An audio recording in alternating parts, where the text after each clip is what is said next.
वाह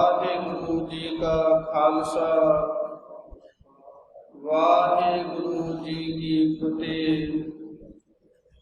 परम सन्मानयोग सतगुरां दी साजी नवाजी गुरु रूप गुरु खालसा गुरु संगत जीओ। आपां सर्वत्र गुरसिख माई भाई। परमात्मा वाहिगुरु जी की अपार किरपा रहमत बख्शिश नूं प्राप्त करदियां होइयां गुरुद्वारा समर्था बाबा लौह सिंह जी के पावन पवित्र अस्थानां विखे जो पावन अमृत वेले को लैकर के दीवान सजे, जिस दे अंदर पावन गुरबाणी के नितनेम धारना रूप के अंदर कीर्तन आपां गुरमुखां दी रसना तो श्रवण कीते हन। साहिब श्री गुरु ग्रंथ साहिब महाराज जी की पावन पवित्र हजूरी के अंदर जो भी मन की भावना के अनुसार जितनी किसकी शरधा भावना होती है उन्ना ही वो जिहड़ी वस्तु है आनंद है उसकी प्राप्ति कर लेंदा है। उदाहरण तौर पर जिवें कोई मनुख दुकान दे विचों सौदा लैण जावे ते जिहड़ा दुकानदार है उहदे कोल जिवें दी कोई मंग करता है उसे के अनुसार ही वो उस जिहड़ियां वस्तुआं हन सौदा है वो प्रदान कर दिंदा है। उसे प्रकार सतगुरां दी पावन पवित्र हजूरी है जिस दे अंदर आ करके जिवें जिवें दी मन दे अंदर भावना हुंदी है। किसी दी भावना हुंदी है कि मेरा जिहड़ा शरीरक दुख है वो कटिया जावे ते उस लई पावन पवित्र गुरबाणी दे अंदर वचन आउंदे ने मेरा वैद गुरु गोविंदा। किसी दी मन के अंदर भावना होती है कि मैनू जिहड़ी गुरबाणी है इसकी सूझी समझ आ जाए। किसी की भावना होती है कि मेरा लोक सुखिया हो जाए।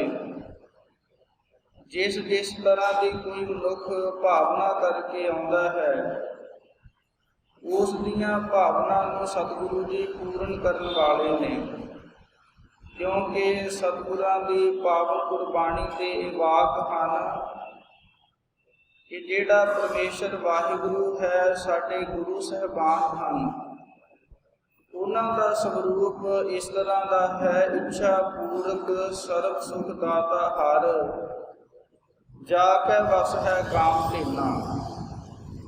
सो सतगुरु जी साढ़े सारियां दे उपर महान कृपा कर रहे हैं जो अपनी पावन पवित्र गोद के अंदर बैठा करके, क्योंकि इस कलयुग के भयानक समय के अंदर जेड़ा कोई मनुख गुरु घर आके नमस्कार कर लेंदा है, सेवा सिमरन गुरबाणी पढ़ लेंदा है, वो जानो कि एक बादशाह है, उसके वर्गा कोई है ही नहीं। वो सारियां दे नालों उत्तम श्रेष्ठ श्रोमणी पुरुष है। सो अज जो भादो दे संग्राम के महीने का दिन है, गुरु घर की पावन मर्यादा के अनुसार और साहिब श्री गुरु अर्जन देव महाराज जी ने जो पिछले समय तो ही अपने हुंदियां ही जो मर्यादा कायम की सी कि जदों भी महीने की प्रारंभता होवे उदों गुरसिखां ने जो कड़ाह प्रसाद की देग है तैयार करके सतगुरां दे पावन हजूरी दे अंदर अरदास बेनती करनी कि सतगुरु जीओ आप जी की कृपालता रहमत बख्शिश का सदका जो पिछला सावन का महीना है ਉਹ ਖੁਸ਼ ਆਨੰਦ ਆਪ ਜੀ ਦੇ ਨਾਲ ਜੁੜਿਆ ਹੋਇਆ ਸਫਲਾ ਹੋਇਆ ਹੈ। ਆਮ ਕਰਕੇ ਇੱਕ ਇਹ ਸ਼ਬਦ ਵਰਤਿਆ ਜਾਂਦਾ ਹੈ, ਇੱਕ ਹੁੰਦਾ ਹੈ ਬਤੀਤ ਕਰਨਾ, ਇੱਕ ਹੁੰਦਾ ਹੈ ਸਮੇਂ ਨੂੰ ਸਫਲਾ ਕਰਨਾ। ਜਿਵੇਂ ਆਪਾਂ ਸੰਸਾਰ ਦੇ ਵਿੱਚ ਵੇਖਦੇ ਹਾਂ ਕਿ ਕੋਈ ਮਨੁੱਖ ਤਾਸ਼ ਖੇਡਦਾ ਹੈ, ਕੋਈ ਜੂਆ ਖੇਡਦਾ ਹੈ, ਕੋਈ ਹੋਰ ਜਿਹੜੇ ਨਸ਼ੇ ਹਨ ਉਹਨਾਂ ਦੀ ਤਸਕਰੀ ਕਰਦੇ ਨੇ। ਐਸੇ ਜਿਹੜੇ ਮਨੁੱਖ ਨੇ ਉਹ ਆਪਣਾ ਸਮਾਂ, ਆਪਣੀ ਜ਼ਿੰਦਗੀ, ਆਪਣੇ ਸਵਾਸ ਬਤੀਤ ਕਰਦੇ ਨੇ। ਪਰ ਜਿਹੜੇ ਗੁਰਮੁਖ ਹੁੰਦੇ ਨੇ, ਸਤਿਪੁਰਖ ਹੁੰਦੇ ਨੇ, ਉਹ ਸਤਿਗੁਰਾਂ ਦੀ ਪਾਵਨ ਗੁਰਬਾਣੀ ਦਾ ਪਾਠ ਕਰਕੇ, ਦੂਸਰਿਆਂ ਨੂੰ ਪੜ੍ਹਾ ਕੇ, ਸੇਵਾ ਸਿਮਰਨ ਕਰਕੇ ਆਪਣੇ ਸਮੇਂ ਨੂੰ ਉਹ ਸਫਲਾ ਕਰਕੇ ਜਾਂਦੇ ਨੇ। ਇਸ ਲਈ ਸਤਿਗੁਰਾਂ ਦੇ ਅੱਗੇ ਬੇਨਤੀ ਕਰਨੀ ਕਿ ਜੋ ਪਿਛਲਾ ਮਹੀਨਾ ਸੁੱਖਾਂ ਦੇ ਨਾਲ ਸਫਲਾ ਹੋਇਆ ਹੈ, ਚੜ੍ਹ ਰਿਹਾ ਮਹੀਨਾ ਆਪ ਆਪਣਾ ਮਿਹਰ ਭਰਿਆ ਹੱਥ ਰੱਖ ਕੇ ਇਸ ਨੂੰ ਸਫਲਾ ਕਰਵਾ ਲੈਣਾ। ਇਹ ਸਤਿਗੁਰਾਂ ਦੇ ਸਾਹਮਣੇ ਅਰਦਾਸ ਬੇਨਤੀ ਕਰਨੀ। ਸੋ ਸਤਿਗੁਰੂ ਜੀ ਇਸ ਪਾਵਨ ਮਹੀਨੇ ਦੇ ਅੰਦਰ ਸਾਨੂੰ ਗੁਰਸਿੱਖਾਂ ਨੂੰ ਸਮਝਾਉਣ ਦੇ ਲਈ, ਕਿਉਂਕਿ ਸਤਿਗੁਰਾਂ ਦੀ ਇੱਕ ਵੱਡੀ ਮਹਾਨ ਇੱਕ ਸੋਚ ਹੈ, ਵੱਡੀ ਵਡਿਆਈ ਹੈ ਕਿ ਉਹਨਾਂ ਨੇ ਆਮ ਪ੍ਰਜਾ ਨੂੰ, ਆਮ ਗੁਰਸਿੱਖਾਂ ਨੂੰ ਸਮਝਾਉਣ ਦੇ ਲਈ ਕੋਈ ਔਖੀਆਂ ਉਦਾਹਰਨਾਂ ਨਹੀਂ ਵਰਤੀਆਂ। ਉਹਨਾਂ ਨੇ ਜਿਹੜੀਆਂ ਆਮ ਸੰਸਾਰ ਦੇ ਵਿੱਚ ਪ੍ਰਚਲਿਤ ਜਿਹੜੀਆਂ ਵਿਚਾਰਾਂ ਸਨ, ਜੋ ਉਦਾਹਰਨਾਂ ਸਨ, ਉਹਨਾਂ ਨੂੰ ਵਰਤ ਕੇ ਜਿਹੜਾ ਉੱਤਮ ਸ੍ਰੇਸ਼ਟ ਜਿਹੜਾ ਫਲ ਸੀ, ਵਚਨ ਸਨ, ਜਾਂ ਜਿਹੜਾ ਸ੍ਰੇਸ਼ਟ ਉਪਦੇਸ਼ ਸੀ ਉਹ ਸਮਝਾਉਣਾ ਕੀਤਾ ਹੈ। ਸੋ ਇਸ ਪ੍ਰਕਾਰ ਸਤਿਗੁਰੂ ਜੀ ਨੇ ਰੂਪਕ ਅਲੰਕਾਰ ਵਰਤਦਿਆਂ ਹੋਇਆਂ ਜੋ ਇੱਕ ਸੰਸਾਰ ਦੇ ਅੰਦਰ ਵਿਚਰ ਰਹੀ ਔਰਤ ਹੈ, ਜੋ ਇਸਤਰੀ ਹੈ, ਉਸ ਦੇ ਰਾਹੀਂ ਸਾਨੂੰ ਸਮਝਾਉਣ ਦਾ ਯਤਨ ਕੀਤਾ ਹੈ ਕਿ ਸੰਸਾਰ ਦੇ ਅੰਦਰ ਬਹੁਤ ਐਸੀਆਂ ਔਰਤਾਂ ਹੁੰਦੀਆਂ ਨੇ ਜਿਸ ਦਾ ਆਪਣੇ ਪਤੀ ਤੋਂ ਬਿਨਾਂ ਹੋਰਨਾਂ ਦੇ ਨਾਲ ਪ੍ਰੇਮ ਜੁੜਿਆ ਹੁੰਦਾ ਹੈ। ਸਤਿਗੁਰੂ ਨੇ ਐਸੀ ਜੋ ਵਿਚਾਰਨ ਔਰਤ ਹੈ ਉਸ ਦਾ ਜ਼ਿਕਰ ਕਰਦਿਆਂ ਹੋਇਆਂ ਅੱਜ ਦੇ ਪਾਵਨ ਉਪਦੇਸ਼ ਦੇ ਵਿੱਚ ਸਾਨੂੰ ਸਾਰਿਆਂ ਨੂੰ ਉਪਦੇਸ਼ ਦੇਣਾ ਕੀਤਾ ਹੈ।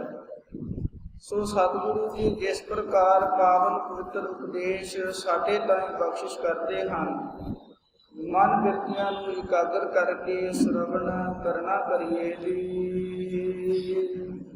ਸਤਿਨਾਮ ਸ੍ਰੀ ਵਾਹਿਗੁਰੂ ਸਾਹਿਬ ਜੀ। ਪਾਦਏ ਪਰਮੁਲਾਣੀਆਂ ਦੂਜਾ ਲੱਗਾ ਹੇਤ। ਸਾਹਿਬ ਸ੍ਰੀ ਗੁਰੂ ਅਰਜਨ ਦੇਵ ਮਹਾਰਾਜ ਜੀ ਭਾਦਰੋਂ ਦੇ ਮਹੀਨੇ ਦੇ ਰਾਹੀਂ ਪਾਵਨ ਉਪਦੇਸ਼ ਬਖਸ਼ਿਸ਼ ਕਰਦੇ ਹਨ। ਇਹ ਜਿਹੜਾ ਭਾਦਰੋਂ ਦਾ ਮਹੀਨਾ ਹੈ, ਇਹ ਜਿਹੜੀ ਪਾਵਸ ਰੁੱਤ ਹੈ, ਇਸ ਦਾ ਦੂਸਰਾ ਮਹੀਨਾ ਹੈ। ਭਾਵ ਜਿਹੜੀ ਵਰਖਾ ਦੀ ਰੁੱਤ ਹੁੰਦੀ ਹੈ ਉਸ ਦਾ ਇਹ ਦੂਸਰਾ ਮਹੀਨਾ ਮੰਨਿਆ ਜਾਂਦਾ ਹੈ। ਆਮ ਕਰਕੇ ਇੱਕ ਇਹ ਵੀ ਬੇਨਤੀ ਹੈ ਕਿ ਸਾਨੂੰ ਜਿਹੜੀ ਆਪਣੀ ਪੁਰਾਤਨਤਾ ਹੈ ਉਹ ਵੀ ਅਸੀਂ ਵਿਸਾਰਦੇ ਜਾਂਦੇ ਹਾਂ। ਸਾਡੇ ਬੱਚਿਆਂ ਨੂੰ ਜਿਹੜੇ ਦੇਸੀ ਮਹੀਨਿਆਂ ਦੇ ਨਾਮ ਨੇ ਉਹ ਨਹੀਂ ਯਾਦ। ਜਿਵੇਂ ਸੰਪਰਦਾਇ ਦੇ ਅੰਦਰ ਇਹ ਪਾਵਨ ਉਪਦੇਸ਼ ਦੱਸਿਆ ਜਾਂਦਾ ਹੈ, ਚੇਤ ਵਿਸਾਖ ਜੇਠ ਹਾੜ ਸਾਵਨ ਭਾਦੋ ਜਾਨ, ਅਸੁਜ ਕੱਤਕ ਮਕਰ ਪੂਸ ਮਾਘ ਫਾਗ ਪਹਿਚਾਨ। ਕਿ ਇੱਦਾਂ ਜਿਹੜੇ 12 ਮਹੀਨੇ ਨੇ ਉਹ ਵੀ ਸਾਨੂੰ ਯਾਦ ਹੋਣੇ ਚਾਹੀਦੇ ਨੇ, ਕਿਉਂਕਿ ਕੋਈ ਵੀ ਭਾਸ਼ਾ ਉਹ ਮਾੜੀ ਨਹੀਂ ਹੁੰਦੀ, ਉਸ ਨੂੰ ਸਿੱਖਣਾ ਚਾਹੀਦਾ ਹੈ। ਪਰ ਕੋਈ ਭਾਸ਼ਾ ਦੇ ਮਗਰ ਲੱਗ ਕੇ ਜਿਹੜੀ ਆਪ ਦੀ ਮਾਂ ਬੋਲੀ ਹੈ, ਗੁਰਮੁਖੀ ਹੈ, ਉਸ ਨੂੰ ਕਦੇ ਵਿਸਾਰਨਾ ਨਹੀਂ ਚਾਹੀਦਾ। ਇਸ ਲਈ ਸਤਿਗੁਰੂ ਜੀ ਨੇ ਜਿਹੜੇ ਦੇਸੀ ਮਹੀਨੇ ਨੇ ਉਹਨਾਂ ਦੇ ਨਾਮ ਵਰਤ ਕੇ ਉਹਨਾਂ ਦੇ ਰਾਹੀਂ ਉਪਦੇਸ਼ ਬਖਸ਼ਿਸ਼ ਕੀਤਾ ਹੈ। ਕਿ ਭਾਦਰੋਂ ਦੇ ਮਹੀਨੇ ਦੇ ਅੰਦਰ ਕੌਣ ਭਰਮ ਦੇ ਵਿੱਚ ਰਹਿੰਦਾ ਹੈ, ਜਿਸ ਦਾ ਦੂਜੇ ਲੱਗਾ ਹੇਤ। ਜਿਸ ਮਨੁੱਖ ਦਾ ਦੂਸਰੇ ਦੇ ਨਾਲ, ਦੂਸਰੇ ਤੋਂ ਭਾਵ ਇਹ ਹੈ ਕਿ ਜਿਸ ਦੇ ਮਨ ਦੇ ਅੰਦਰ ਦਵੈਤ ਭਾਵਨਾ ਹੈ ਕਿ ਪਰਮੇਸ਼ਰ ਵਾਹਿਗੁਰੂ ਤੋਂ ਬਿਨਾਂ ਵੀ ਕੋਈ ਸ਼ਕਤੀ ਹੈ, ਜਿਸ ਦਾ ਮਨ, ਜਿਸ ਦੀ ਪ੍ਰੀਤੀ ਇਸ ਗੱਲ ਦੇ ਵਿੱਚ ਲੱਗੀ ਹੋਈ ਹੈ ਕਿ ਮੈਨੂੰ ਵਾਹਿਗੁਰੂ ਤੋਂ ਬਿਨਾਂ ਕੋਈ ਹੋਰ ਵੀ ਦਾਤਾਂ ਦੇਣ ਵਾਲਾ ਹੈ, ਉਹ ਕਹਿੰਦੇ ਭਰਮ ਦੇ ਵਿੱਚ ਭੁੱਲੇ ਹੋਏ ਮਨੁੱਖ ਹਨ। ਜਿਵੇਂ ਸੰਸਾਰੀ ਉਦਾਹਰਨ ਸਤਿਗੁਰਾਂ ਨੇ ਸਪਸ਼ਟ ਵਰਤੀ ਹੈ ਕਿ ਜਿਸ ਔਰਤ ਦਾ ਆਪਣੇ ਪਤੀ ਤੋਂ ਛੁੱਟ ਕਿਸੇ ਹੋਰ ਦੇ ਨਾਲ ਪ੍ਰੇਮ ਹੋਵੇ, ਐਸੇ ਜਿਹੜੇ ਇਸਤਰੀਆਂ ਹਨ ਉਹ ਕਦੇ ਵੀ ਸੰਸਾਰ ਦੇ ਅੰਦਰ ਸੁਖੀ ਨਹੀਂ ਵਸ ਸਕਦੀਆਂ। ਉਸੇ ਪ੍ਰਕਾਰ ਹੀ ਜਿਹੜੀਆਂ ਜੀਵ ਰੂਪੀ ਅਸੀਂ ਸਾਰੀਆਂ ਪਰਮੇਸ਼ਰ ਵਾਹਿਗੁਰੂ ਦੀਆਂ ਇਸਤਰੀਆਂ ਔਰਤਾਂ ਹਾਂ, ਜਿਨ੍ਹਾਂ ਮਨੁੱਖਾਂ ਦਾ ਹੋਰਨਾਂ ਦੇ ਨਾਲ ਜਾਂ ਇਸੇ ਪ੍ਰਕਾਰ ਦਵੈਤ ਭਾਵਨਾ ਦੇ ਵਿੱਚ ਪ੍ਰੇਮ ਜੁੜਿਆ ਹੋਇਆ ਹੈ। ਕਿਉਂਕਿ ਜਿਹੜਾ ਸਾਡਾ ਮਨ ਹੈ, ਇਸ ਦੀ ਇੱਕ ਇਸ ਪ੍ਰਕਾਰ ਦੀ ਬਿਰਤੀ ਹੈ ਕਿ ਇਹ ਇੱਕ ਸਮੇਂ ਕਿਸੇ ਨਾ ਕਿਸੇ ਦੇ ਨਾਲ ਪ੍ਰੇਮ ਜ਼ਰੂਰ ਕਰੇਗਾ। ਕਦੇ ਸਾਡਾ ਪੈਸੇ ਦੇ ਨਾਲ ਪ੍ਰੇਮ ਹੁੰਦਾ ਹੈ, ਕਦੇ ਜਿਹੜੀਆਂ ਸਾਜੋ ਸਮਾਨ ਵਸਤੂਆਂ ਹਨ, ਸਾਡਾ ਪ੍ਰੇਮ ਉਹਨਾਂ ਦੇ ਨਾਲ ਜੁੜਿਆ ਹੁੰਦਾ ਹੈ। ਕਿਉਂਕਿ ਜਿਹੜਾ ਮਨ ਹੈ ਇਹ ਕਿਸੇ ਰਸ ਤੋਂ ਬਿਨਾਂ ਰਹਿ ਨਹੀਂ ਸਕਦਾ, ਇਸ ਨੂੰ ਕੋਈ ਨਾ ਕੋਈ ਰਸ ਪ੍ਰਾਪਤ ਜ਼ਰੂਰ ਹੋਣਾ ਚਾਹੀਦਾ ਹੈ।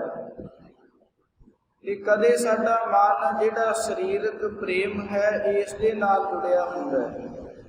ਤੇ ਕਈ ਐਸੇ ਸਤਿਪੁਰਖ ਹੁੰਦੇ ਨੇ ਜਿਨ੍ਹਾਂ ਦਾ ਪ੍ਰੇਮ ਸਤਿਗੁਰਾਂ ਦੀ ਗੁਰਬਾਣੀ, ਸਤਿਗੁਰਾਂ ਦੇ ਸਰੂਪ ਦੇ ਨਾਲ ਜੁੜਿਆ ਹੁੰਦਾ ਹੈ। ਇਸ ਲਈ ਸਾਹਿਬ ਸ੍ਰੀ ਗੁਰੂ ਅਰਜਨ ਦੇਵ ਮਹਾਰਾਜ ਜੀ ਇੱਥੇ ਪਾਵਨ ਬਚਨ ਕਰਦੇ ਹਨ ਕਿ ਜਿਹੜੇ ਇਸ ਭਾਦਰੋਂ ਦੇ ਮਹੀਨੇ ਦੇ ਅੰਦਰ ਜਿਹੜੇ ਦਵੈਤ ਭਾਵਨਾ ਦੇ ਨਾਲ ਜੁੜੇ ਹੋਏ ਨੇ, ਜਾਂ ਫਿਰ ਸੰਪਰਦਾਇ ਦੇ ਅੰਦਰ ਇਹ ਅਰਥ ਕਰਦੇ ਨੇ ਭਾਵ ਹੋਏ ਜਿਹੜੀ ਦਵੈਤ ਹੈ, ਭਾਵ ਮੈਨੇ ਉਸ ਦਾ ਪ੍ਰਕਾਸ਼, ਜਿਸ ਦੇ ਮਨ ਦੇ ਅੰਦਰ ਸਿਰਫ ਦੂਸਰਿਆਂ ਦੇ ਪ੍ਰਤੀ ਈਰਖਾ ਹੀ ਬਣੀ ਰਹਿੰਦੀ ਹੈ ਕਿ ਪ੍ਰੇਮ ਤਾਂ ਦੂਸਰੇ ਦੇ ਨਾਲ ਕਰਨਾ ਹੀ ਕੀ, ਕਿਸੇ ਦਾ ਸਤਿਕਾਰ ਕਰਨਾ ਹੀ ਕੀ, ਦੂਸਰੇ ਦੇ ਨਾਲ ਜਿਹੜੀ ਈਰਖਾ ਵਾਲੀ ਭਾਵਨਾ ਹੈ, ਜਿਨ੍ਹਾਂ ਦੀ ਐਸੀ ਭਾਵਨਾ ਕਰਕੇ ਦੇਵੀ ਦੇਵਤਿਆਂ ਦੇ ਨਾਲ ਪ੍ਰੇਮ ਜੁੜਨਾ ਕਰਦਾ ਹੈ। ਲੱਖ ਸਿਗਾਰ ਨਾਇਆ ਕਾਰਜ ਨਾਹੀ ਏਕ।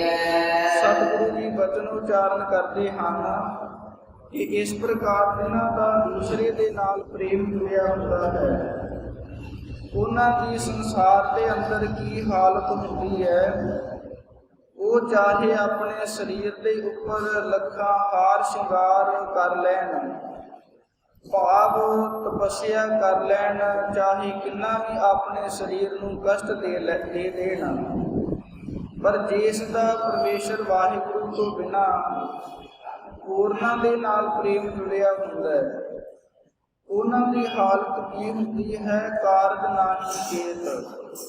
ਉਹ ਜਿਹੜੇ ਸਾਰੇ ਕੀਤੇ ਹੋਏ ਹਾਰ ਸ਼ਿੰਗਾਰ ਹਨ, ਸਤਿਗੁਰੂ ਜੀ ਨੇ ਇੱਥੇ ਜਿਹੜੀ ਆਮ ਉਦਾਹਰਣ ਹੈ ਕਿ ਜਿਹੜੀ ਔਰਤ ਲੱਖਾਂ ਸ਼ਿੰਗਾਰ ਕਰਦੀ ਹੈ, ਜੇਕਰ ਉਸ ਦਾ ਪਤੀ ਉਸ ਦੇ ਉੱਪਰ ਖੁਸ਼ ਨਾ ਹੋਵੇ ਜਾਂ ਉਸ ਦੀ ਜਿਹੜੀ ਚਾਲ ਚੱਲਣ ਉਹ ਠੀਕ ਨਾ ਹੋਵੇ, ਤੇ ਉਹ ਜਿਹੜੇ ਕੀਤੇ ਹੋਏ ਹਾਰ ਸ਼ਿੰਗਾਰ ਹਨ ਉਹ ਕਿਸੇ ਅਰਥੇ ਨਹੀਂ, ਉਹ ਕਿਸੇ ਵੀ ਕੰਮ ਨਹੀਂ ਆਉਂਦੇ। ਇਸੇ ਪ੍ਰਕਾਰ ਹੀ ਜਿਹੜੀ ਜੀਵ ਰੂਪੀ ਇਸਤਰੀ ਹੈ ਜਾਂ ਆਪਾਂ ਸਾਰੇ ਜਿਹੜੇ ਮਨੁੱਖ ਹਾਂ, ਆਪਣੇ ਸਰੀਰ ਦੇ ਉੱਪਰ ਕੀਤੇ ਹੋਏ ਹਾਰ ਸ਼ਿੰਗਾਰ, ਭਾਵ ਜਿਤਨੇ ਵੀ ਆਪਾਂ ਸਰੀਰ ਨੂੰ ਸਜਾਉਣ ਦੇ ਲਈ ਸਜਾਵਟਾਂ ਕਰਦੇ ਹਾਂ, ਜੇਕਰ ਸਾਡਾ ਗੁਰਬਾਣੀ ਦੇ ਨਾਲ ਪ੍ਰੇਮ ਨਹੀਂ, ਜਾਂ ਇਸੇ ਪ੍ਰਕਾਰ ਪਰਮੇਸ਼ਰ ਵਾਹਿਗੁਰੂ ਦੇ ਨਾਲ ਸਾਡਾ ਪ੍ਰੇਮ ਨਹੀਂ ਜੁੜਿਆ ਹੋਇਆ। ਕਿਉਂਕਿ ਜਿਹੜੇ ਸੰਸਾਰ ਦਾ ਪ੍ਰੇਮ ਹੈ, ਸਤਿਗੁਰਾਂ ਦੀ ਪਾਵਨ ਗੁਰਬਾਣੀ ਦੇ ਅੰਦਰ ਬਚਨ ਆਉਂਦੇ ਹਨ ਕਿ ਬਹੁ ਪ੍ਰਪੰਚ ਕਰ ਪਾਰ ਧਨ ਲਿਆਵੈ, ਸੁਧ ਦਾਰਾ ਤਹਿ ਆਣ ਮੁਕਾਵੈ। ਕਿ ਜਿਹੜਾ ਮਨੁੱਖ ਹੈ ਬਹੁਤ ਛਲ ਬਲ ਕਰਕੇ ਬਹੁਤਾ ਧਨ ਕਮਾ ਕੇ ਲਿਆਉਂਦਾ ਹੈ, ਆਪਣੇ ਪੁੱਤ ਪੁੱਤਰਿਆਂ ਦੇ ਉੱਪਰੋਂ, ਆਪਣੀ ਘਰ ਵਾਲੀ ਦੇ ਉੱਪਰੋਂ ਵਾਰ ਦਿੰਦਾ ਹੈ। ਪਰ ਸਤਿਗੁਰੂ ਜੀ ਬਚਨ ਕਰਦੇ ਹਨ ਕਿ ਮਨ ਮੇਰੇ ਭੂਲੇ ਕਬੂ ਨਾ ਕੀਜੈ, ਅੰਤ ਨਵੇਰਾ ਤੇਰੇ ਜੀ ਪਹਿਲੀਜੈ। ਕਿ ਇਹ ਮਨਾਂ ਤੋਂ ਕਿਸੇ ਦੇ ਨਾਲ ਛਲ ਵੱਲ ਕਰਕੇ ਕੋਈ ਧਨ ਨਾ ਇਕੱਠਾ ਕਰ। ਉਹਦਾ ਕਾਰਨ ਵੀ ਸਤਿਗੁਰਾਂ ਨੇ ਦੱਸਿਆ ਹੈ, ਅੰਤ ਨਵੇਰਾ ਤੇਰੇ ਜੀ ਪਹਿਲੀਜੈ। ਕਿ ਜਿਹੜਾ ਸਾਰਾ ਨਵੇੜਾ ਹੈ, ਜਿਹੜੇ ਕਰਮਾਂ ਦਾ ਫਲ ਹੈ, ਉਹ ਤੇਰੀ ਜੀਵ ਆਤਮਾ ਨੂੰ ਭੁਗਤਣਾ ਪੈਣਾ ਹੈ। ਸਤਿਗੁਰਾਂ ਦੀ ਪਾਵਨ ਗੁਰਬਾਣੀ ਦੇ ਅੰਦਰ ਐਸੇ ਵੀ ਬਚਨ ਆਏ ਨੇ ਕਿ ਜਿਹੜੀ ਮਾਇਆ ਹੈ, ਇਹ ਬਹੁਤੀ ਮਾਇਆ ਛਲ ਵੱਲ ਕਰਨ ਤੋਂ ਬਿਨਾਂ ਇਕੱਠੀ ਨਹੀਂ ਹੋ ਸਕਦੀ। ਗੁਰਬਾਣੀ ਦੇ ਅੰਦਰ ਇਹ ਬਚਨ ਆਏ ਨੇ ਕਿ ਮਾਇਆ ਦੇ ਵਿੱਚ ਵੱਡੇ ਦੋ ਦੋਸ਼ ਹਨ। ਉਹ ਕਿਹੜੇ ਦੋਸ਼ ਹਨ? ਇੱਕ ਤਾਂ ਦੋਸ਼ ਹੈ ਪਾਪਾਂ ਵੱਜ ਹੋਵੇ ਨਾਹੀ। ਕਿ ਜਿਹੜੀ ਬਹੁਤੀ ਮਾਇਆ ਇਕੱਠੀ ਕਰਨੀ ਹੈ, ਇਹ ਪਾਪ ਕਰਮ ਕਰੇ ਤੋਂ ਬਿਨਾਂ ਇਕੱਠੀ ਨਹੀਂ ਹੋ ਸਕਦੀ। ਕਿਸੇ ਦੇ ਨਾਲ ਆਪਾਂ ਛਲ ਵੱਲ ਕਰਾਂਗੇ, ਕਿਸੇ ਦਾ ਮਾੜਾ ਕਰਾਂਗੇ, ਕਿਸੇ ਨੂੰ ਲੁੱਟਾਂਗੇ, ਫੇਰ ਬਹੁਤੀ ਮਾਇਆ ਇਕੱਠੀ ਹੋ ਸਕਦੀ ਹੈ। ਕਹਿੰਦੇ ਫਿਰ ਜਿਹੜੀ ਇਕੱਠੀ ਹੋਈ ਮਾਇਆ ਹੈ, ਇਸ ਦੇ ਅੰਦਰ ਦੂਸਰਾ ਦੋਸ਼ ਕਿਹੜਾ ਹੈ? ਉਹ ਹੈ ਹੋਇਆ ਸਾਥ ਨਾ ਜਾਏ।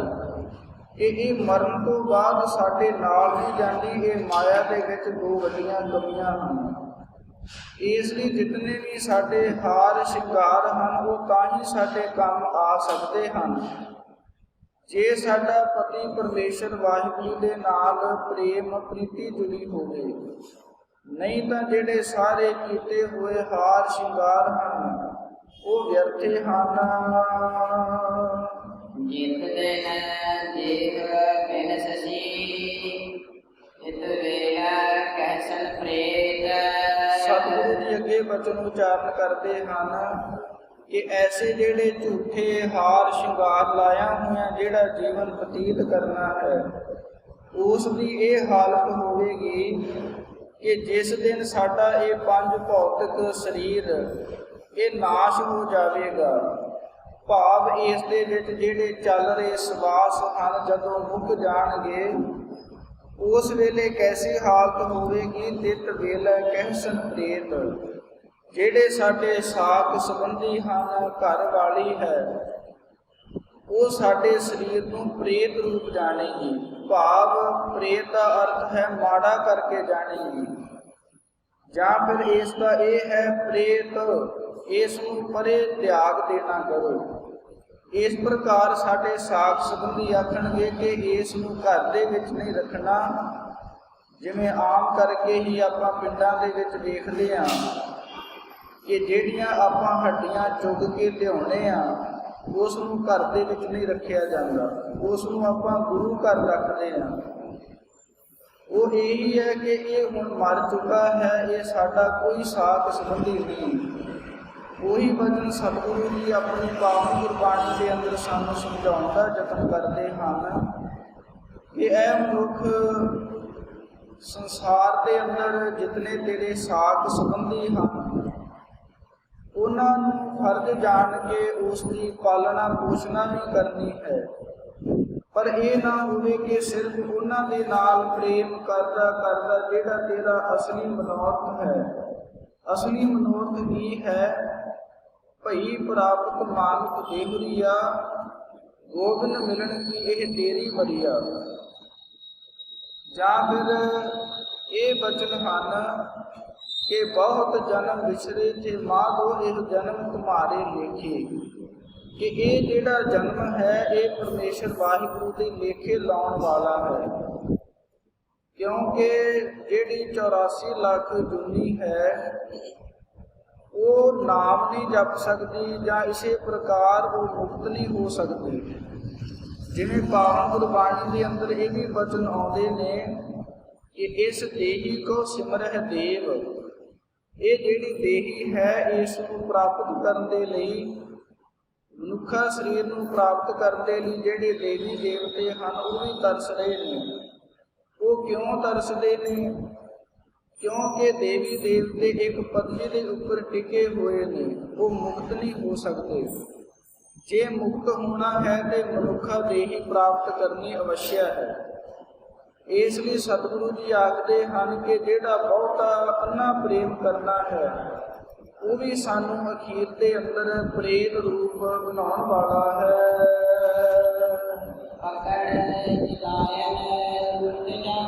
ਇਸ ਪ੍ਰਕਾਰ ਜਿਹੜੇ ਜਮਦੂਤ ਹਨ, ਜਿਸ ਵੇਲੇ ਸਾਡਾ ਅਖੀਰੀ ਸਮਾਂ ਆਉਂਦਾ ਹੈ ਉਹ ਸਾਨੂੰ ਨਾਲ ਲੈ ਕੇ ਪਕੜ ਚਲਾਏ ਨੇ।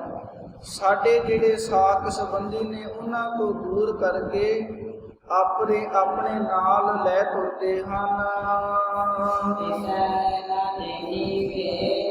ਤੇ ਉਹ ਜਿਹੜੇ ਐਸੇ ਜਮਦੂਤ ਹਨ ਜਿਹੜੇ ਕਿਸੇ ਨੂੰ ਵੀ ਭੇਤ ਨਹੀਂ ਦਿੰਦੇ। ਇਹ ਨਹੀਂ ਦੱਸਦੇ ਕਿ ਇਸ ਨੂੰ ਅਸੀਂ ਇਸ ਨਰਕ ਦੇ ਵਿੱਚ ਔਰ ਕਦੋਂ ਲੈ ਕੇ ਜਾਣਾ ਹੈ। ਇਹ ਸਾਰਾ ਕਾਰਜ ਗੁਪਤੋ ਗੁਪਤੀ ਹੁੰਦਾ ਹੈ।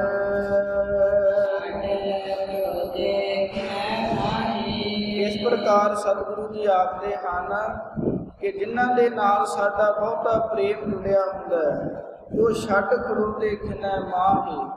ਉਹ ਥੋੜੇ ਸਮੇਂ ਦੇ ਅੰਦਰ ਜਦੋਂ ਸਾਡੀ ਮੌਤ ਹੋ ਜਾਂਦੀ ਹੈ ਸਾਡੇ ਸਰੀਰ ਨੂੰ ਤਿਆਗ ਕਰਕੇ ਦੂਰ ਹੋ ਜਾਂਦੇ ਹਨ। ਜਿਨ੍ਹਾਂ ਦੇ ਨਾਲ ਸਾਡੇ ਜੀਵਨ ਦੇ ਵਿੱਚ ਬਹੁਤੇ ਤੋਂ ਬਹੁਤਾ ਪ੍ਰੇਮ ਜੁੜਿਆ ਹੁੰਦਾ ਹੈ।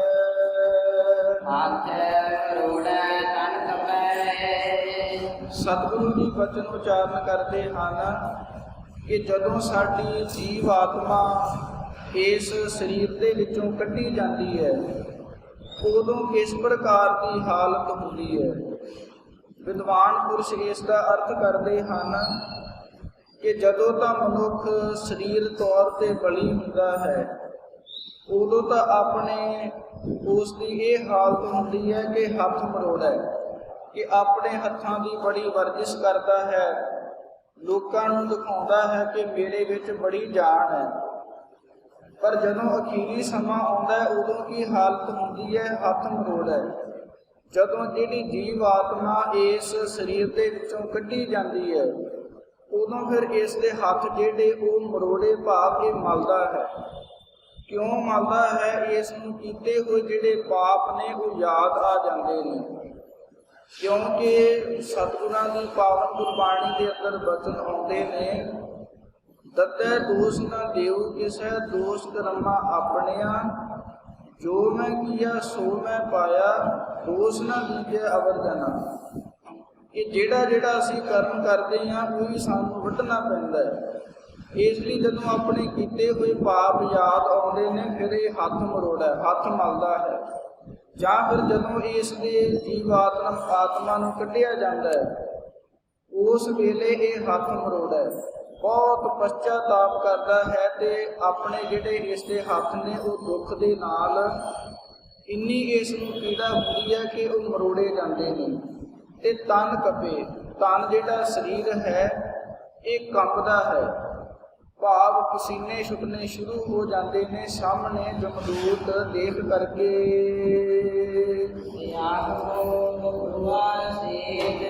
ਤੇ ਉਸ ਵੇਲੇ ਇਸ ਦਾ ਜਿਹੜਾ ਸਰੀਰ ਹੈ, ਜਿਹੜਾ ਸਰੀਰ ਕਦੇ ਏਦਾਂ ਦਾ ਰੱਖਦਾ ਸੀ ਕਿ ਸਿਆਹ ਹੁਆ ਸੇਤ, ਕਿ ਆਪਣੇ ਸਰੀਰ ਦੇ ਉੱਪਰ ਜਿਹੜਾ ਸਿਆਹ ਕਾਲਾ ਰੰਗ ਨਹੀਂ ਲੱਗਣ ਦਿੰਦਾ ਸੀ।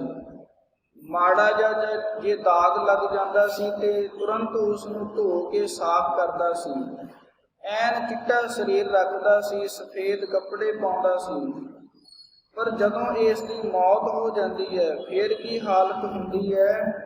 ਸਿਆਹ ਹੁਆ ਸੇਤ, ਕਿ ਜਿਹੜੇ ਸਿਆਹ ਕਾਲੇ ਕੀਤੇ ਹੋਏ ਪਾਪ ਨੇ ਉਹ ਸੇਤ ਐਨ ਦਿਨ ਚਿੱਟੇ ਵਾਂਗ ਸਾਹਮਣੇ ਦਿਸ ਜਾਂਦੇ ਨੇ ਕਿ ਆ ਮੈਂ ਮਾੜੇ ਕਰਮ ਕੀਤੇ ਹਨ। ਜਾਂ ਫਿਰ ਸਿਆਹੋ ਹੁਆ ਸੇਤ, ਕਿ ਜਿਹੜਾ ਇਸ ਦਾ ਜਿਹੜਾ ਕਾਲਾ ਬੱਗਾ ਰੰਗ ਸੀ, ਜਦੋਂ ਇਸ ਨੂੰ ਜੀਵ ਆਤਮਾ ਨੂੰ ਕੱਢਿਆ ਗਿਆ ਤੇ ਉਹ ਸੇਤ ਇਸ ਦਾ ਜਿਹੜਾ ਰੰਗ ਹੈ ਉਹ ਚਿੱਟਾ ਹੋ ਗਿਆ। ਆਮ ਕਰਕੇ ਆਪਾਂ ਵੇਖਦੇ ਹਾਂ ਕਿ ਜਿਹੜਾ ਮ੍ਰਿਤਕ ਸਰੀਰ ਹੁੰਦਾ ਹੈ, ਇਸ ਦਾ ਜਿਹੜਾ ਰੰਗ ਹੈ ਉਹ ਚਿੱਟਾ ਪੈਣਾ ਸ਼ੁਰੂ ਹੋ ਜਾਂਦਾ ਹੈ। ਇਸ ਲਈ ਸਤਿਗੁਰਾਂ ਨੇ ਸਾਡੇ ਸਰੀਰ ਦੀ ਹਾਲਤ ਦਰਸਾਈ ਹੈ।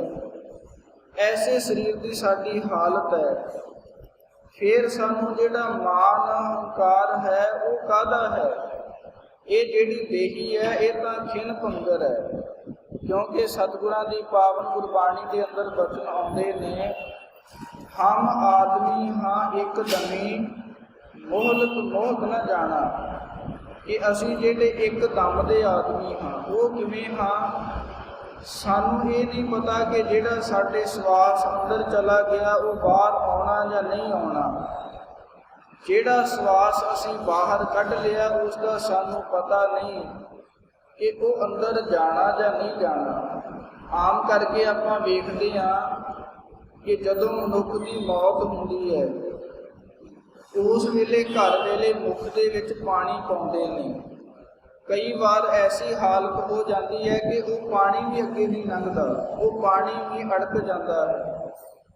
ਇਸ ਪ੍ਰਕਾਰ ਐਸੇ ਜਿਹੜਾ ਸਰੀਰ ਹੈ ਉਸ ਦਾ ਕੀ ਮਾਣ ਹੰਕਾਰ ਕਰਨਾ, ਜਿਹੜਾ ਸਾਨੂੰ ਹਮੇਸ਼ਾ ਹੀ ਸਾਡੀ ਮੌਤ ਦਾ ਕਾਰਨ ਬਣਦਾ ਹੈ।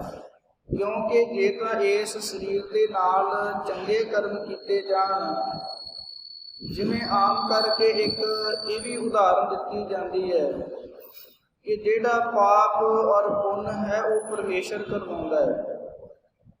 ਪਰ ਆਪਾਂ ਜਦੋਂ ਮਾੜਾ ਕਰਮ ਕਰਦੇ ਹਾਂ ਉਹ ਤਾਂ ਆਪਾਂ ਸੋਚਦੇ ਹਾਂ ਕਿ ਸਾਨੂੰ ਪਰਮੇਸ਼ਰ ਕਰਵਾ ਦਿੰਦਾ ਹੈ ਕਿ ਉਹਦੇ ਹੁਕਮ 'ਚ ਹੋਇਆ। ਤੇ ਜੇ ਕੋਈ ਚੰਗਾ ਕਰਮ ਕਰਦੇ ਹਾਂ ਤੇ ਉਦੋਂ ਆਪਾਂ ਆਖਦੇ ਹਾਂ ਕਿ ਇਹ ਮੈਂ ਕੀਤਾ ਹੈ। ਸੋ ਸਤਿਗੁਰੂ ਸਾਹਿਬਾਨ ਜੀ ਕਿਰਪਾ ਕਰਦੇ ਹਨ ਕਿ ਇਸ ਦਾ ਜਿਹੜਾ ਸਰੀਰ ਹੈ ਜਦੋਂ ਇਸ ਦੀ ਮੌਤ ਹੁੰਦੀ ਹੈ ਇਹ ਕਾਲੇ ਤੋਂ ਚਿੱਟਾ ਪੈਣਾ ਸ਼ੁਰੂ ਹੋ ਜਾਂਦਾ ਹੈ।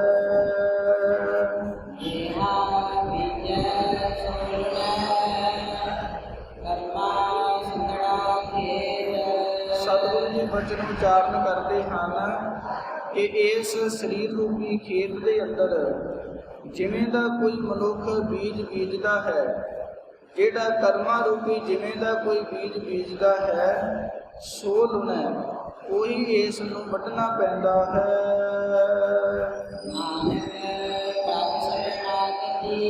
ਸਤਿਗੁਰੂ ਜੀ ਅਖੀਰ ਦੇ ਅੰਦਰ ਬਚਨ ਉਚਾਰਨ ਕਰਦੇ ਹਨ ਕਿ ਸਾਨੂੰ ਕੀ ਕਰਨਾ ਚਾਹੀਦਾ ਹੈ। ਸਤਿਗੁਰਾਂ ਸਾਹਿਬਾਨ ਦੇ ਅੱਗੇ ਇਸ ਪ੍ਰਕਾਰ ਅਰਦਾਸ ਬੇਨਤੀ ਕਰੀਏ, ਜਿਵੇਂ ਇਹ ਜਦੋਂ ਬਾਣੀ ਪ੍ਰਾਰੰਭ ਹੁੰਦੀ ਹੈ ਪਹਿਲਾ ਬਚਨ ਆਉਂਦਾ ਹੈ, ਕਿਰਤ ਕਰਮ ਕੇ ਵਿਛੁੜੇ ਕਰ ਕਿਰਪਾ ਮਿਲੋ ਰਾਮ। ਕਿ ਹੇ ਪਰਮੇਸ਼ਰ ਵਾਹਿਗੁਰੂ, ਅਸੀਂ ਤੁਹਾਡੇ ਨਾਲੋਂ ਕਰਮਾਂ ਦੇ ਕਰਕੇ ਵਿਛੜੇ ਹੋਏ ਹਾਂ। ਸਾਨੂੰ ਕਿਰਪਾ ਕਰਕੇ, ਮਿਹਰ ਕਰਕੇ, ਬਖਸ਼ਿਸ਼ ਕਰਕੇ ਸਾਨੂੰ ਮੇਲ ਲੈਣਾ ਕਰੋ, ਸਾਨੂੰ ਮੁਆਫ ਕਰ ਦੇਣਾ ਕਰੋ। ਸਤਿਗੁਰੂ ਜੀ ਅਰਦਾਸ ਬੇਨਤੀ ਕਰਨ ਦਾ ਢੰਗ ਤਰੀਕਾ ਦੱਸਦੇ ਹਨ ਕਿ ਨਾਨਕ ਪ੍ਰਭ ਸਰਨਾਗਤੀ, ਕਿ ਇਸ ਪ੍ਰਕਾਰ ਬੇਨਤੀ ਕਰੋ ਕਿ ਹੇ ਪਰਮੇਸ਼ਰ ਵਾਹਿਗੁਰੂ ਜੀਓ, ਇਹ ਸਤਿਗੁਰੂ ਅਸੀਂ ਤੁਹਾਡੀ ਸ਼ਰਨ ਆਗਤੀ, ਤੁਹਾਡੀ ਸ਼ਰਨ ਦੇ ਵਿੱਚ ਆਏ ਹਾਂ। ਚਰਨ ਬੋਹਿਤ ਪ੍ਰਭ ਦੇਤ, ਸਾਨੂੰ ਜਿਹੜੇ ਨਾਮ ਰੂਪੀ ਚਰਨਾਂ ਜਿਹੜਾ ਜਹਾਜ਼ ਹੈ ਉਹ ਸਾਨੂੰ ਦੇ ਦੇਣਾ ਕਰੋ। ਜਿਵੇਂ ਆਪਾਂ ਭਾਈ ਸਾਹਿਬ ਭਾਈ ਨੰਦ ਲਾਲ ਜੀ ਦੇ ਪਾਵਨ ਬਚਨ ਪੜ੍ਹੇ ਹਨ ਕਿ ਖਾਕੇ ਰਾਹ ਸ਼ਕੂਤੀ ਆਏ ਚਸ਼ਮੇ ਮਾਸਤ, ਕਿ ਜਿਹੜਾ ਉਹ ਪਰਮੇਸ਼ਰ ਵਾਹਿਗੁਰੂ ਹੈ। ਭਾਈ ਨੰਦ ਲਾਲ ਜੀ ਆਖਦੇ ਹਨ ਕਿ ਜਿਹੜਾ ਕੋਈ ਮਨੁੱਖ ਉਸ ਪਰਮੇਸ਼ਰ ਵਾਹਿਗੁਰੂ ਦਾ ਨਾਮ ਜਪਣ ਵਾਲਾ ਹੈ, ਉਸ ਦੀ ਖਾਕੇ ਰਾਹ ਸ਼ਕੂਤੀ ਆਏ, ਕਿ ਜਿਹੜੇ ਰਾਹਾਂ ਦੀ ਜਿਹੜੀ ਧੂੜ ਹੈ ਉਹ ਮੇਰੀ ਅੱਖ ਦਾ ਸੁਰਮਾ ਬਣ ਜਾਵੇ। ਇੰਨੀ ਨਿਮਰਤਾ ਦੇ ਬਚਨ ਭਾਈ ਨੰਦ ਲਾਲ ਜੀ ਆਖਦੇ ਹਨ। ਤੇ ਅੱਗੇ ਬਚਨ ਉਚਾਰਨ ਕਰਦੇ ਹਨ ਕਿ ਜਿਹੜਾ ਉਹ ਪਰਮੇਸ਼ਰ ਵਾਹਿਗੁਰੂ ਦੀ ਜਿਸ ਨੂੰ ਧੂੜ ਪ੍ਰਾਪਤ ਹੋ ਜਾਂਦੀ ਹੈ, ਭਾਵ ਜਿਹੜਾ ਨਿਮਰਤਾ ਧਾਰਨ ਕਰਦਾ ਹੈ ਤੇ ਜਿਸ ਦੇ ਉੱਪਰ ਬਖਸ਼ਿਸ਼ ਹੋ ਜਾਂਦੀ ਹੈ, ਆਪ ਰੂਹ ਅਫਜ਼ਾਏ ਹਰ ਸ਼ਾਹੂ ਗਦਾਸਤ, ਕਿ ਉਸ ਦੀ ਜਿਹੜੀ ਉਹ ਚਾਹੇ ਕੰਗਾਲ ਹੋਵੇ, ਚਾਹੇ ਅਮੀਰ ਹੋਵੇ, ਚਾਹੇ ਉਹ ਕੰਗਾਲ ਹੋਵੇ, ਚਾਹੇ ਉਹ ਅਨਪੜ੍ਹ ਹੋਵੇ, ਚਾਹੇ ਉਹ ਪੜ੍ਹਿਆ ਲਿਖਿਆ ਹੋਵੇ, ਉਹ ਕੈਸਾ ਵੀ ਮਨੁੱਖ ਹੋਵੇ, ਆਪ ਰੂਹ ਅਫਜ਼ਾਏ ਉਸ ਪਰਮੇਸ਼ਰ ਵਾਹਿਗੁਰੂ ਦੀ ਜਿਹੜੀ ਨਾਮ ਰੂਪੀ ਚਰਨ ਧੂੜ ਹੈ, ਉਹ ਸਾਰਿਆਂ ਨੂੰ ਆਬਰੂ, ਜਿਹੜੀ ਇੱਜ਼ਤ ਹੈ, ਆਬਰੂ ਹਯਾਤ ਹੈ, ਉਹ ਬਖਸ਼ਿਸ਼ ਕਰਨ ਵਾਲੀ ਹੈ, ਉਸ ਦੀ ਜਿਹੜੀ ਇੱਜ਼ਤ ਹੈ ਉਹ ਵਧਾਉਣ ਵਾਲੀ ਹੈ। ਇਸ ਲਈ ਸਤਿਗੁਰੂ ਜੀ ਬਚਨ ਉਚਾਰਨ ਕਰਦੇ ਹਨ ਕਿ ਹੇ ਪਰਮੇਸ਼ਰ ਵਾਹਿਗੁਰੂ ਜੀਓ, ਤੁਹਾਡੇ ਨਾਮ ਰੂਪੀ ਜਿਹੜੇ ਨਾਮ ਰੂਪੀ ਚਰਨਾਂ ਰੂਪੀ ਜਿਹੜਾ ਜਹਾਜ਼ ਹੈ, ਉਹ ਸਾਨੂੰ ਬਖਸ਼ ਦੇਣਾ ਕਰੋ।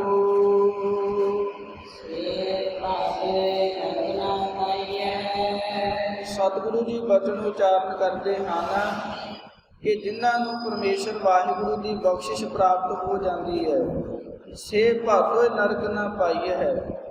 ਉਹ ਇਸ ਭਾਦਰੋਂ ਦੇ ਮਹੀਨੇ ਦੇ ਅੰਦਰ ਜੇ ਕਿਸੇ ਦੀ ਮੌਤ ਹੋ ਜਾਂਦੀ ਹੈ ਤੇ ਉਹ ਫਿਰ ਜਿਹੜੇ ਤਰ੍ਹਾਂ ਤਰ੍ਹਾਂ ਦੇ ਨਰਕ ਹਨ, ਜਿਹੜੇ 18 ਪ੍ਰਕਾਰ ਦੇ ਨਰਕ ਵਿਦਾਂਤ ਮਤ ਦੇ ਅੰਦਰ ਮੰਨੇ ਹਨ, ਉਹਨਾਂ ਦੇ ਵਿੱਚ ਨਹੀਂ ਪਾਏ ਜਾਂਦੇ। ਭਾਵ ਉਹਨਾਂ ਨੂੰ ਜਾਂ ਤਾਂ ਫਿਰ ਮਨੁੱਖਾ ਸਰੀਰ ਪ੍ਰਾਪਤ ਹੋ ਜਾਂਦਾ ਹੈ, ਜਾਂ ਫਿਰ ਉਹ ਮੁਕਤੀ ਨੂੰ ਪ੍ਰਾਪਤ ਹੋ ਜਾਂਦੇ ਹਨ। ਗੁਰ ਰੱਖਣ ਵਾਲਾ ਹੇਤ, ਉਹਨਾਂ ਨੂੰ ਰੱਖਣ ਵਾਲਾ ਕੌਣ ਹੈ? ਉਹ ਹੈ ਸਤਿਗੁਰਾਂ ਦਾ ਹੇਤ ਪ੍ਰੇਮ। ਭਾਵ ਜਿਨ੍ਹਾਂ ਜਿਨ੍ਹਾਂ ਨੇ ਸਤਿਗੁਰਾਂ ਦੇ ਪਾਵਨ ਸਰੂਪ ਦੇ ਨਾਲ ਪ੍ਰੇਮ ਕੀਤਾ ਹੈ, ਉਹਨਾਂ ਨੂੰ ਪਰਮੇਸ਼ਰ ਵਾਹਿਗੁਰੂ ਦੇ ਸਰੂਪ ਸਤਿਗੁਰੂ ਰੱਖਣ ਵਾਲਾ, ਉਹਨਾਂ ਨੂੰ ਰੱਖਣ ਵਾਲੇ ਹਨ, ਰੱਖਿਆ ਕਰਨ ਵਾਲੇ ਹਨ। ਇਸ ਪ੍ਰਕਾਰ ਜਿਨ੍ਹਾਂ ਉੱਪਰ ਸਤਿਗੁਰਾਂ ਦੀ ਮਹਾਨ ਬਖਸ਼ਿਸ਼ ਹੋਈ ਹੈ, ਉਹ ਭਾਈ ਨੰਦ ਲਾਲ ਜੀ ਵਾਂਗ ਨਿਮਰਤਾ ਧਾਰਨ ਕਰਕੇ, ਕਿਉਂਕਿ ਗੁਰੂ ਘਰ ਦੇ ਅੰਦਰ ਪਰਮੇਸ਼ਰ ਵਾਹਿਗੁਰੂ ਨੂੰ ਪ੍ਰਾਪਤ ਕਰਨ ਦਾ ਕੋਈ ਪੈਮਾਨਾ ਨਹੀਂ। ਉਹ ਕਦੇ ਕਦੇ ਗਰੀਬਾਂ ਦੇ ਉੱਪਰ ਵੀ ਟੁੱਟ ਜਾਂਦਾ ਹੈ। ਉਹ ਕਦੇ ਕਦੇ ਜਿਹੜੇ ਬੁਰੇ ਕਰਮ ਕਰਨ ਵਾਲੇ ਨੇ ਉਹਨਾਂ ਉੱਪਰ ਵੀ ਬਖਸ਼ਿਸ਼ ਕਰ ਦਿੰਦਾ ਹੈ।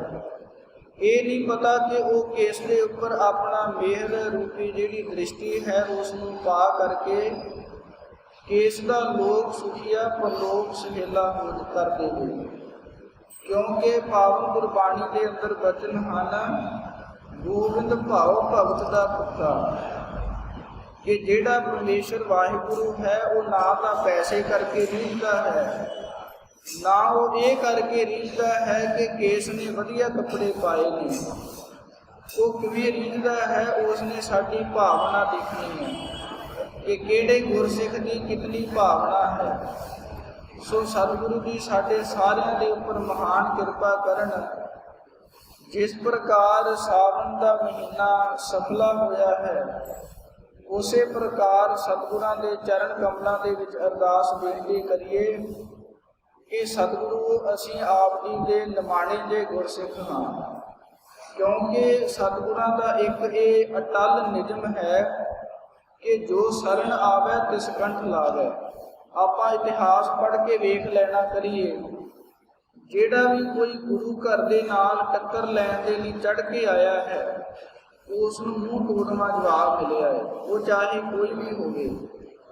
ਪਰ ਜਿਹੜਾ ਨਿਮਰਤਾ ਧਾਰਨ ਕਰਕੇ ਮਨ ਦੇ ਅੰਦਰ ਹਲੀਮੀ ਔਰ ਇੱਕ ਪਾਣੀ ਦੇ ਵਾਂਗ ਨਿਮਰਤਾ ਧਾਰਨ ਕਰਕੇ ਜਦੋਂ ਗੁਰੂ ਦੀ ਸ਼ਰਨ ਆਉਂਦਾ ਹੈ, ਆਪਣੀਆਂ ਜਿਹੜੀਆਂ ਪਦਵੀਆਂ ਹਨ ਉਹਨਾਂ ਦਾ ਤਿਆਗ ਕਰਕੇ ਜਦੋਂ ਗੁਰੂ ਦੀ ਸ਼ਰਨ ਆ ਕੇ ਅਰਦਾਸ ਬੇਨਤੀ ਕਰਦਾ ਹੈ, ਤੇ ਸਤਿਗੁਰੂ ਜੀ ਸਾਰਿਆਂ ਦੇ ਜਿਹੜੇ ਅਵਗੁਣ ਹਨ ਉਹ ਬਖਸ਼ਣ ਵਾਲੇ ਨੇ। ਇਸ ਲਈ ਹੀ ਸਤਿਗੁਰਾਂ ਨੂੰ ਦੀਨ ਦਇਆਲ ਕਿਹਾ ਜਾਂਦਾ ਹੈ। ਉਹ ਦੀਨਾਂ ਦੇ ਉੱਪਰ, ਨਿਮਾਣਿਆਂ ਦੇ ਉੱਪਰ, ਗਰੀਬਾਂ ਦੇ ਉੱਪਰ ਦਇਆ ਕਰਨ ਵਾਲੇ ਹਨ। ਸਤਿਗੁਰੂ ਜੀ ਕਿਰਪਾ ਕਰਨ, ਅਰਦਾਸ ਬੇਨਤੀ ਕਰੀਏ ਕਿ ਸਾਡਾ ਭਾਦਰੋਂ ਦਾ ਮਹੀਨਾ ਹੀ ਗੁਰਸਿੱਖੀ ਜੀਵਨ ਨਿਭਾਉਂਦਿਆਂ ਹੋਇਆਂ ਸੇਵਾ ਸਿਮਰਨ ਕਰਦਿਆਂ ਹੋਇਆਂ ਸਫਲਾ ਹੋਵੇ। ਕਥਾ ਵਿਚਾਰਾਂ ਕਰਦਿਆਂ ਤੋਂ ਹੋਈਆਂ ਬੇਅੰਤ ਭੁੱਲਾਂ ਦੀ ਖਿਮਾ ਆਪ ਸੰਗਤ ਸਤਿਗੁਰੂ ਸਾਹਿਬਾਨ ਜੀ ਬਖਸ਼ਣ ਯੋਗ ਹਨ। ਬਖਸ਼ ਲੈਣਾ ਜੀ ਅੱਗੇ ਤੋਂ ਸਮਤ ਦੀ ਦਾਤ ਬਖਸ਼ਣੀ। ਆਖਰੀ ਪੰਕਤੀਆਂ ਪੜ੍ਹ ਕੇ ਸਮਾਪਤੀ ਹੈ ਜੀ। ਨਾਨਕ ਪ੍ਰਭ